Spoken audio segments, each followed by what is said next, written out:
Salut à tous, ici Frédéric Morel. Bienvenue sur ma chaîne dédiée à la science et aux découvertes scientifiques.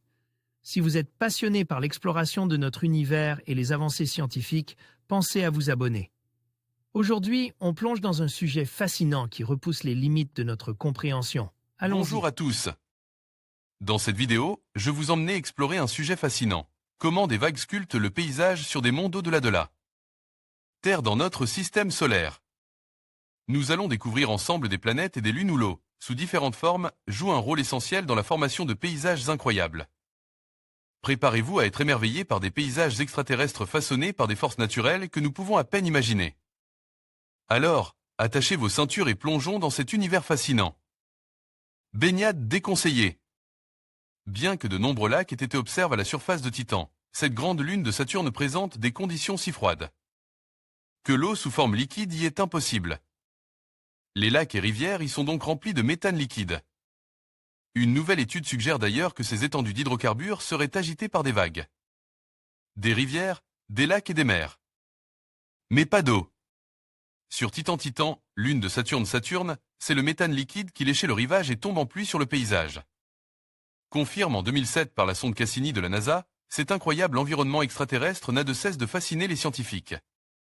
Car Titan est le seul autre corps du système solaire à posséder des étendues de liquide à sa surface. La surface de Titan possède des lacs de méthane liquide. NASA, JPL Caltech, USGS, des lacs de méthane agitent par de la houle? L'image que nous avons de cet étrange paysage est désormais un peu plus précise grâce à une nouvelle étude menée par des chercheurs du MIT, Massachusetts Institute of Technology. En étudiant les rives des mers de méthane, les scientifiques supposent en effet que les traces d'érosion y sont faites par des vagues. Cela peut paraître bête mais, a priori, rien ne laissait penser que les surfaces liquides de cette lune puissent être affectées par de la houle, même si l'hypothèse avait été déjà proposée dans de précédentes études sans que les indices ne fassent consensus. La ressemblance entre les lacs de méthane de Titan, A, et les lacs terrestres permet d'établir des modélisations sur la présence ou non de houle à leur surface. Palermo et al. 2024, Science Advance. Pour tester cette idée, les scientifiques ont donc réalisé des modélisations de l'environnement de Titan, afin de simuler quelle forme d'érosion aurait pu produire le schéma des côtes imagées par Cassini. Leurs résultats, publiés dans la revue Science Advance, montrent qu'une érosion due aux vagues est l'hypothèse la plus plausible.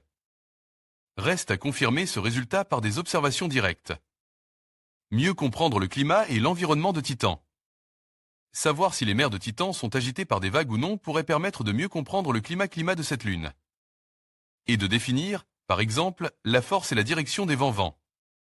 Pour rappel, Titan possède une atmosphère dense, composée à plus de 98% par du diazoté et par des vapeurs de méthane et d'éthane, qui permet l'existence de ces lacs d'hydrocarbures liquides.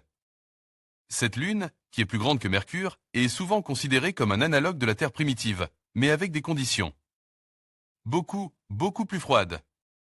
La présence de composés organiques et de glace d'eau autorise cependant les scientifiques à proposer l'existence à sa surface d'une chimie prébiotique, voire d'une vie microbienne. En conclusion, les vagues qui sculptent les paysages sur d'autres mondes du système solaire nous rappellent la puissance des forces naturelles et la diversité incroyable de notre univers.